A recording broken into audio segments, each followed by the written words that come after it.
तो आज बात करते हैं बॉलीवुड की एक सुपरनैचुरल थ्रिलर 1920 ईविल रिटर्न्स की। ये कहानी है प्यार की, धोखे की और एक ऐसे इंतकाम की जो मौत के बाद भी खत्म नहीं होता।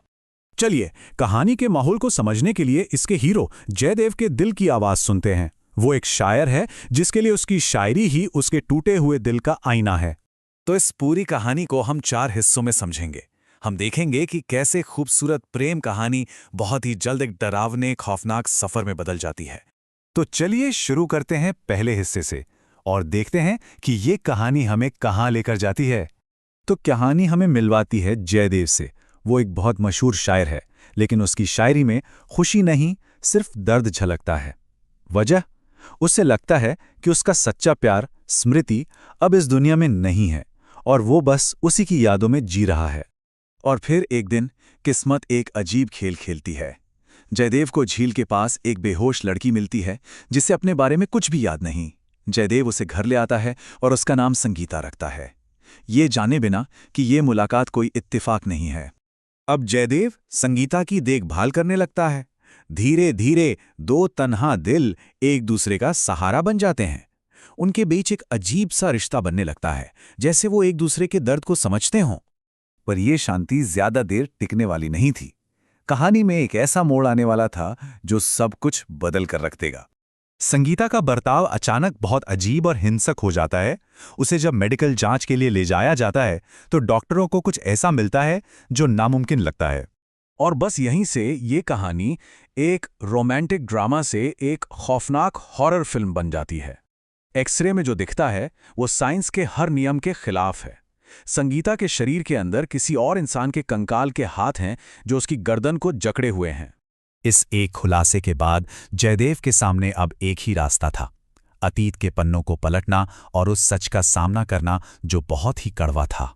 अब सवाल ये नहीं था कि संगीता कौन है, असली सवाल ये था कि उसके अंदर कौन है और वो चाहता क्या है। और जब जवाब मिलता है तो पता चलता है कि संगीता पर किसी ऐसी वैसी आत्मा का साया नहीं है, बल्कि एक ऐसी आत्मा है जो सिर्फ और सिर्फ एक चीज चाहती है, इंतकाम। और फिर कहानी का सबसे बड़ा, सबसे चौंकाने वाला सच सामने आता है।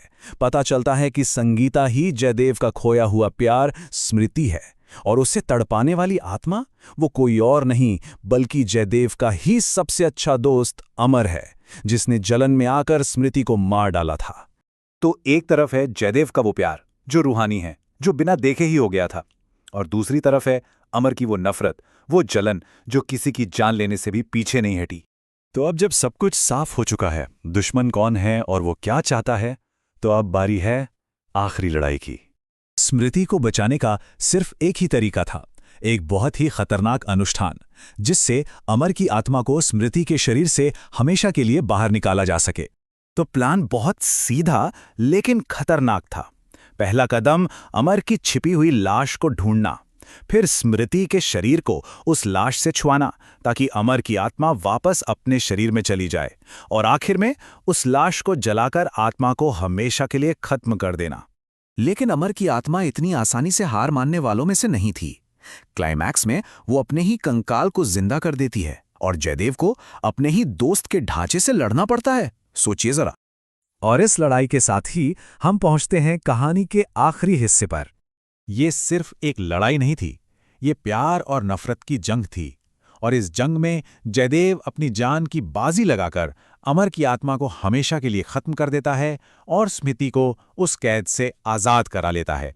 और जैसे ही बुराई खत्म होती है, 2 बिछड़े हुए दिल आखिरकार एक हो जाते हैं। स्मृति, जो अब तक संगीता के शरीर में थी, सही मायनों में जयदेव से मिलती है। और कहानी का अंत भी ठीक वहीं होता है जहां से इसकी शुरुआत हुई थी, एक कविता पर। जयदेव वो कविता पूरी करता है जो उसने सालों पहले स्मृति के लिए लिखी थी, और उनका प्यार हकीकत बन जाता है। मतलब जो कहानी खतों में लिखे चंद लफ्जों से शुरू हुई थी, वो अब एक अधूरी कविता नहीं बल्कि एक मुकम्मल दास्तान बन चुकी थी। तो आखिर में ये कहानी हमें एक सवाल के साथ छोड़ जाती है, क्या प्यार में वाकई इतनी ताकत होती है कि वो मौत को भी हरा दे?